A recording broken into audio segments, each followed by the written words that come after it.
Hi friends, welcome to మన Bommarillu. Upcoming రివ్యూలోకి వెళ్ళిపోదాం. శరత్ చంద్ర ఇంట్లోనే శరత్ చంద్రపై అటాక్ జరగడంతో నయని శరత్ చంద్ర వాళ్ళ ఇంటికి వచ్చి మొత్తం చెక్ చేసి ఖచ్చితంగా ఇది చెర్రీనే చేశాడు అని, చెర్రీనే శరత్ చంద్రని హత్యాయత్నం చేశారు అనే విషయాన్ని సాక్ష్యాలతో సహా అందరి ముందు బయట పెడుతుంది ఏసీపీ నయని. ఇంకా అలా పోలీస్ స్టేషన్కి చెర్రీని అరెస్ట్ చేసి తీసుకువెళ్తుంది ఏసీపీ నయని. ఇంకా పాపం అరెస్ట్ అయి వెళ్ళిపోతున్న చెర్రీ వైపు భూమి జాలిగా చూస్తూ ఉంటుంది. మీరా చెర్రీ చెర్రీ అని వెనకాల వెళ్తూ వెక్కి వెక్కి ఏడుస్తూ ఉంటుంది. ఇంకా కృష్ణప్రసాద్ పాపం ఏమీ చేయలేక అలా ఉండిపోతారు. వెంటనే అపూర్వ చాలా కోపంతో మీరా మెడ పట్టుకొని బయటికి గెంటేస్తుంది. ఛీ, అసలు మీరు మనుషులేనా? నా బావ మీ అందరికీ తిండి పెట్టి ఇన్నేళ్ళు మిమ్మల్ని పెంచి పోషించాడు. కనీసం ఆ కృతజ్ఞత కూడా లేకుండా మా బావని చంపాలనుకుంటారా? పొండి, బయటికి పొండి అని గట్టిగా అరుస్తుంది అపూర్వ. ఆగపూర్వ అని అంటుంది భూమి. ఒక్కసారిగా భూమి అపూర్వ వైపు చూసి ఇంకా షాక్ అయిపోతారు. వెళ్ళమని చెప్పడానికి నువ్వెవరు అపూర్వ అని అంటుంది భూమి. భూమిని చూస్తూ అపూర్వ, హేయ్ నువ్వెవరు అని అంటుంది. నేను ఈ ఇంటి వారసురాల్ని, తను నా మేనత్త, ఆయన మా మేనమామ. అయినా చెర్రీ తప్పు చేసినందుకు, చెర్రీ తెలిసి తెలియక చేసిన ఈ పనికి కుటుంబాన్నంతా శిక్షించమని నీకు ఎవరు చెప్పారా పూర్వ? నువ్వు చెప్పడం కాదు, నేను చెప్తున్నాను. అత్తయ్య మావయ్య ఇక్కడే ఉంటారు. చెర్రీని కూడా బెయిల్ పై నేను బయటికి తీసుకొస్తాను. చెర్రీ మంచివాడు, స్వార్థం లేనివాడు, కల్మషం లేనివాడు. అలాంటి చెర్రీ తెలిసి తెలియక చేసిన తప్పు వల్ల అతన్ని జీవితాంతం శిక్షించడం కరెక్ట్ కాదు. కాబట్టి వాళ్ళని మళ్ళీ బయటికి వెళ్ళిపోయే హక్కు కానీ అధికారం కానీ నీకు లేదా పూర్వ. ఎందుకంటే ఇది నా ఇల్లు, ఇది నా ఆస్తి, ఇది మా అమ్మ శోభాచంద్ర ఇచ్చిన ఆస్తి. ఇంకా గట్టిగా మాట్లాడితే నీకు మా నాన్న బావ అవ్వక ముందు నాకు కన్న తండ్రి. మా నాన్న కోసం నాకే ఎక్కువ హక్కులుంటాయి. కాబట్టి వాళ్ళని వెళ్ళమనే హక్కు నీకు లేదా పూర్వ. అత్తయ్య మావయ్య, నేను చెప్తున్నాను, మీరు ఇక్కడే ఉండండి అని ఇంకా భూమి అయితే పాపం హుటాహుటిన పోలీస్ స్టేషన్కి బయలుదేరుతుంది. ఇది ఇలా ఉండగా గగన్ కూడా చెర్రీ అరెస్ట్ అయ్యాడని తెలుసుకొని అదే టైంకి పోలీస్ స్టేషన్కి వస్తాడు. ఇంకా భూమి కూడా పోలీస్ స్టేషన్కి వస్తుంది. రే చెర్రీ, అయినా మీ మావయ్యని నువ్వు చంపాలనుకోవడం ఏంట్రా? తప్పు చేసావురా చెర్రీ అని అంటారు. అన్నయ్య, ఆవేశంలో ఆపుకోలేక గట్టిగా తోసేశానన్నయ్య. కానీ ఇలా జరుగుతుందని నేను కల్లో కూడా అనుకోలేదన్నయ్య. కానీ నువ్వు భూమి కలవాలనే ఇదంతా చేశానన్నయ్య అని అంటాడు చెర్రీ. చూడు చెర్రీ, నీ వెనకాల మంచి ఉద్దేశమే ఉండొచ్చు, కానీ దాని ఖరీదు ఒక ప్రాణం. ఆ రోజు భూమి అతన్ని చూసి కాపాడింది కాబట్టి సరిపోయింది. లేకపోతే ఆయన ప్రాణాలు పోతే మనం రెస్పాన్సిబిలిటీ తీసుకుంటామా? ఒక మనిషిపై మనకి ఎంతైనా కోపం ఉండొచ్చు, చంపాలన్నంత పగ ఉండొచ్చు, కానీ చంపకూడదు. అది విధిగా వదిలేయాలి. మన పని మనం చేసుకోవాలి. అంతేకాని ఇంకెప్పుడు కోపంతో ఆవేశంతో ఎవరి వైపు వెళ్ళొద్దు, ఎవరిని చంపుతాను అనొద్దు, సరేనా అని అంటారు గగన్. ఇంకా పాపం గగన్ వైపు అలా అభిమానంగా చూస్తూ ఉంటాడు చెర్రీ. ఇంకా భూమి అదంతా వింటూ పాపం చెర్రీ వైపు చూస్తూ ఉంటుంది. చెర్రీ, నువ్వేమి కంగారు పడదు చెర్రీ, ఈ కేసుని నేను వాపస్ తీసుకుంటాను. నువ్వు మంచివాడివి, నువ్వు ఎలాంటి తప్పు చేయవని నాకు తెలుసు చెర్రీ అని అంటుంది భూమి. హేయ్, నువ్వెందుకు ఇక్కడికి వచ్చావు అని అడుగుతారు గగన్. మీరెందుకు ఇక్కడికి వచ్చారు? చెర్రీ గారి గురించే కదా, నేను కూడా చెర్రీ గారి గురించే వచ్చాను అని అంటుంది భూమి. వాట్ ఎవర్, నేను లాయర్తో మాట్లాడతాను. చెర్రీ, నువ్వు ధైర్యంగా ఉండు అని గగన్ వెళ్ళిపోతుంటే గగన్ వెనకాలే భూమి కూడా పరిగెడుతుంది. ఏమండి ఆగండి, నేను కూడా వస్తాను అని అంటుంది. ఎక్కడికి? ఎక్కడికి? నువ్వేమీ రావాల్సిన అవసరం లేదు. అయినా ఇప్పుడు చెర్రీపై నీకేంటంత అభిమానం అని అడుగుతారు. ఉందండి, అభిమానం ఉంది. ఎందుకంటే నాకు ఈ ఊరు వచ్చిన కొత్తల్లో ఎవరూ తెలియనప్పుడు నా ప్రాణమైన మిమ్మల్ని, మీ ఇంటిని పరిచయం చేసిన వ్యక్తే చెర్రీ. రాములవారి జాడని సీతమ్మకి ఆంజనేయస్వామి తెలిపినట్టు, అంగుళీకం ఇచ్చినట్టు నాకు చెర్రీ ఈ ఇంటిని పరిచయం చేశాడు. అలాంటి చెర్రీని నేను ఎలా కష్టాల్లో ఉన్నప్పుడు వదిలేస్తాను? చెర్రీపై నాకు చాలా అభిమానం ఉంది అని అంటుంది భూమి. ఇంక పాపం భూమి వైపే అలా చూస్తూ ఉండిపోతాడనమాట గగన్. ఇది ఇలా ఉండగా అపూర్వ శరత్చంద్ర దగ్గరికి వస్తుంది. బావా అని శరత్చంద్ర పక్కన కూర్చొని చేయి పట్టుకొని, బావా చూసావా బావా, నీ కూతురంట, నీ వారసురాలంట, నిన్ను చంపాలని ఆ చెర్రిగాడు ప్రయత్నిస్తే వాడి కుటుంబాన్ని నేను ఇంట్లోండి గెంటేస్తే నువ్వెవరో అని అడుగుతుంది బావా. ఆ భూమి దానికి ఏమీ తెలియట్లేదు బావా. నువ్వు కోమాలో ఉన్నావు కాబట్టి నీకేమీ అర్థం కాకపోవచ్చు, కానీ ఆ భూమి ఇలానే ఊరుకుంటూ ఉంటే నీకు వాళ్ళు రేపు ఎవరైనా చంపేస్తారు బావా. నువ్వు లేకపోతే నేను ఉండలేను బావా. అందుకే ఆ భూమినే చంపేయాలనుకుంటున్నాను. ఇవాళ రాత్రే ఆ భూమి తినే అన్నంలో విషం కలిపి దాన్ని చంపేస్తాను బావా, చంపేస్తాను. నీకు ఈ విషయం ఎందుకు చెప్తున్నానంటే, నేను నీ ముందు దోషిగా నిలబడకూడదు బావా, నిలబడకూడదు అని ఇంకలా వెళ్ళిపోబోతూ ఉంటే ఒక్కసారిగా ఆగిపోతుంది అపూర్వ. వెనక్కి తిరిగి చూసేసరికి శరత్చంద్ర అపూర్వ చెయ్యి పట్టుకొని ఉంటారు. ఒక్కసారిగా అపూర్వ షాక్ అయిపోతుంది. బావా అని అంటుంది. ఇంకా లైట్గా అలా కళ్ళు తెరుస్తూ ఉంటారు శరత్చంద్ర. ఇంకా మీరా, కృష్ణప్రసాద్ అందరూ గట్టిగా అపూర్వ అరిచేసరికి శరత్చంద్ర దగ్గరికి వస్తారు. మీరా వెంటనే ఇంక భూమికి ఫోన్ చేసి, అమ్మ భూమి, అన్నయ్య కోమాలోండి బయటికి వచ్చారమ్మా అని చెప్తుంది. ఇంక వెంటనే పాపం భూమి పరుగున శరత్చంద్ర దగ్గరికి వస్తుంది. శరత్చంద్ర వైపు చూస్తూ ఉంటుంది భూమి. భూమి అని అంటారు శరత్చంద్ర. ఇంకా అలా శరత్చంద్ర వైపు చూస్తూ, నాన్న మీకంతా బాగానే ఉంది కదా అని అడుగుతుంది భూమి. అమ్మా బంగారు తల్లి, నీ గురించి నాకంతా మీరా చెప్పిందమ్మా. నువ్వు నా కన్న కూతురువని తెలిసినప్పటి నుండి నా మనసు సంతోషంతో నిండిపోయింది. నేను అపార్థం చేసుకున్నాను. గగన్ గాన్ని ప్రేమిస్తున్నావనే ఒక్క చిన్న కారణంతో నేను బయటికి గెంటేశానమ్మా. ఈ చేతులతో బయటికి గెంటేశాను చా అని కొట్టుకుంటూ ఉంటారు శరత్చంద్ర. నాన్న వద్దు నాన్న, వద్దు. మీరు సంతోషంగా ఉండాలి, నాకు కావాల్సింది అదే నాన్న. మీరు సంతోషంగా ఉండడమే నాకు కావాలి అని అంటుంది భూమి. ఇంక పాపం భూమిని హక్ చేసుకుంటారు శరత్చంద్ర.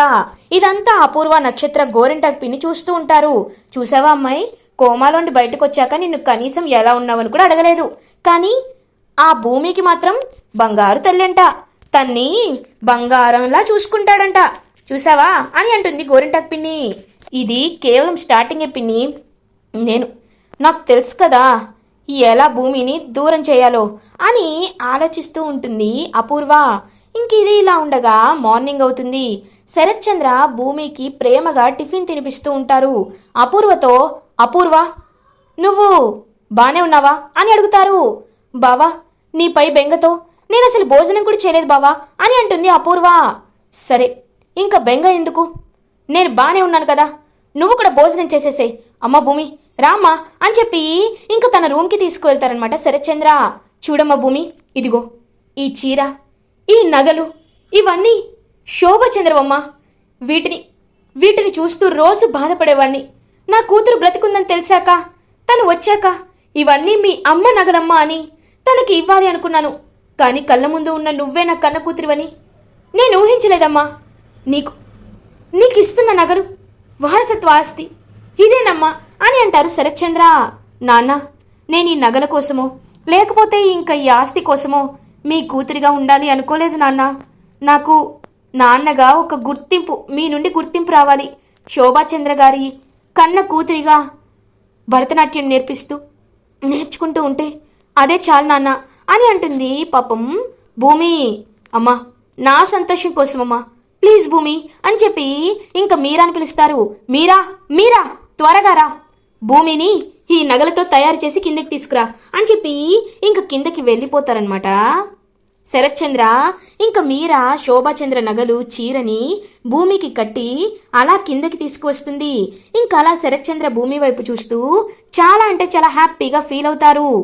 ఇదంతా చూస్తూ అపూర్వ, భూమి ఇప్పుడు నీ టైం నడుస్తుందే, తర్వాత నా టైం నడుస్తుంది అని ఇంకా కోపంగా భూమి వైపు చూస్తూ ఉంటుంది అపూర్వ. ఇది ఇలా ఉండగా గగన్ శారద దగ్గరికి వస్తారు. అమ్మా నీతో కొంచెం మాట్లాడాలి అని అంటారు గగన్. ఏం నాన్నా అని అడుగుతుంది శారద. రేపు నా న్యూ ప్రాజెక్ట్ శంకుస్థాపన ఉంది కాబట్టి ఫ్యామిలీతో సహా మనం అక్కడ ఉంటే బాగుంటుంది అని పంతులు గారు సజెస్ట్ చేశారు, కాబట్టి నీతోనే భూమి పూజ చేయించాలనుకున్నానమ్మా అని అంటారు గగన్. నాన్న ఇంతకీ నీ న్యూ ప్రాజెక్ట్ పేరేంటి అని అడుగుతారు శారద. భూమి కన్స్ట్రక్షన్స్ అని చెప్పి ఆగిపోతారు గగన్. ఇంకా పూర్ణిమ అండ్ శారద ఇద్దరు ఒకరి మొహం ఒకరు చూసుకుంటూ, చూసావా, నీ మనసులో భూమి చెరిగిపోయింది అంటున్నావు, కానీ నీ ప్రాజెక్ట్స్ రూపంలో భావితరాలకు కూడా ఎంతో మంచి సర్వీసెస్ అందిస్తూ భూమి ఎప్పటికీ నీతోనే ఉంటుంది. రే గగన్, ఎందుకురా పంతాలు? భూమి ప్రేమని అర్థం చేసుకోవచ్చు కదా నాన్న అని అంటారు శారద. లేదమ్మా, నేను ఆ శరత్చంద్ర కూతుర్ని ఎప్పటికీ పెళ్లి చేసుకోలేనని నీకు తెలుసు కదా అని అంటారు గగన్. చూడు గగన్, ఎప్పుడైనా మార్పు అనేది అవసరం. అందరూ ఒకేలా ఉండరు, ఎప్పటికీ ఒకేలా ఉండరు. నదిలో కూడా కొత్త నీరు వస్తూ ఉంటుంది, పాత నీరు పోతూ ఉంటుంది. అలాంటి మనిషి జీవితంలో ఇంకా పాత పగలనే గుర్తు పెట్టుకుంటూ కొత్త విషయాల్ని ఎందుకు నువ్వు గుర్తు చేసుకొని ఆస్వాదించటం లేదు? శరత్చంద్ర మనకు అన్యాయం చేశారు అంటున్నావు, కానీ తన కూతురిగా వచ్చిన భూమి మన ఇంట్లో సంతోషాన్ని నింపింది, కొత్త వెలుగుని నింపింది. ఈ విషయాన్ని నువ్వు ఎందుకు ఆలోచించలేకపోతున్నావు? ఎప్పుడు భూమి శరత్చంద్ర కూతురు అంటున్నావు, కానీ భూమి కేవలం శరత్చంద్ర కూతురు మాత్రమే కాదు నాన్న, శోభాచంద్ర గారి కూతురు. నీకు ఆవిడ గురించి తెలియకపోతే తెలుసుకో. ఆవిడ ఎంత మహా గొప్ప మనిషో, ఆవిడ ఎన్ని కలలకి ప్రాణం పోశారో, ఎంతమంది పేదవాళ్ళ జీవితాల్లో వెలుగుని నింపారో, ఎంత మంచి మనసున్నోళ్ళో నీకే తెలుస్తుంది. అయినా నువ్వు అనుకుంటున్నట్టు మన జీవితాలు ఇలా చిరిగిపోవడానికి వెనక ఉన్న కారణం శరత్చంద్ర కాదు నాన్న, ఆ అపూర్వ గురించి నీకు ఇంకా తెలియాలి. తెలిసే రోజు వస్తుంది. అప్పుడే నీ నోటితోనే అమ్మా నేను భూమిని పెళ్లి చేసుకుంటాను అనే మాట నేను వింటాను గగన్ అని అక్కడి నుండి వెళ్ళిపోతారు శారద. ఆలోచనలో పడతాడు గగన్. ఇది ఇలా ఉండగా మార్నింగ్ అవుతుంది. శరత్చంద్ర భూమి దగ్గరికి వస్తారు. అమ్మా భూమి, రెడీ అయ్యావా అమ్మా అని అడుగుతారు. రెడీ అయ్యాను నాన్న అని నవ్వుతూ చెప్తుంది భూమి. బావా, ఏంటి బావా, ఎక్కడికి వెళ్తున్నారు అని అడుగుతుంది అపూర్వ.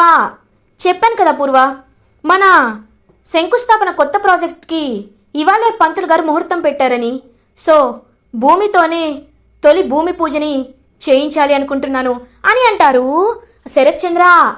బావా, అదేంటి బావా, భూమితోనే ఏంటి, ఎప్పుడు నువ్వు నాతోనో నక్షత్రతోనో చేయిస్తావు కదా అని అంటుంది అపూర్వ.